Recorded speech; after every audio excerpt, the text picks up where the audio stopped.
বিকেলবেলায় বেরিয়ে একটা কেকের দোকানে কেক নিয়ে চলে গেলাম ননদের বাড়ি। এ বাবা, এই মানকিটা কোথায় লুকিয়ে রয়েছে? হ্যাঁ, মাম্পি। ও মাম্পি, আমি মানকি বলছি, ও মাম্পি।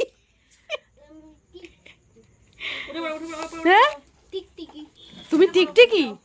তুমি মানকি না, তুমি টিকটিকি?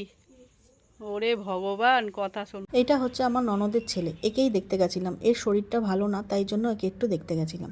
দেখো কেকটা এবার দেখো কি খোলো। কেকটা পেয়ে তো ও তো খুবই খুশি। আর বাচ্চারা এইসব পেলে তো একটু খুশিই হবে, সব বাচ্চারাই। আর ওর কথাগুলো না এত আদো আদো কথা বলে, খুবই ভালো লাগে শুনতে। তোমরা ওর কথা শুনে হাসবে। তো দাঁড়াও, তোমাদেরকে একটু শোনাই ওর কথাগুলো। কি বললি এক্ষুনি? কি বললি? মা কাকে ভালোবাসে না? মা দিদুনকে একটু ভালোবাসে না। মা দিদুনকে হ্যাঁ, কেন কেন কেন কেন? কারণ ওখানে যাই না, আর আমি দিদুনকে অনেক কমপ্লেন করি, তার জন্য দিদুন মাকে বকে, তার জন্যই ভালোবাসে না। ও, এই জন্য তোকে নিয়ে যায় না? তাহলে এই এই ভিডিওটা আমি পাঠিয়ে দেবো তো। শুনলে কথা ওর। আর এইদিকে দেখো, ওর ক্যাডবেরিগুলো আমি নিয়ে নিচ্ছি, আর ও তো কিছুতে আমাকে দেবে না।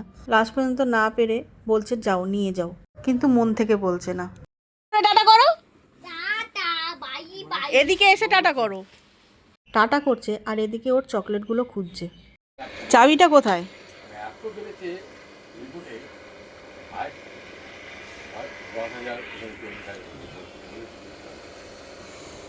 চাবিটা লুকিয়ে চুপচাপ শুয়ে রয়েছে, আমি তো দেখে নিয়েছি।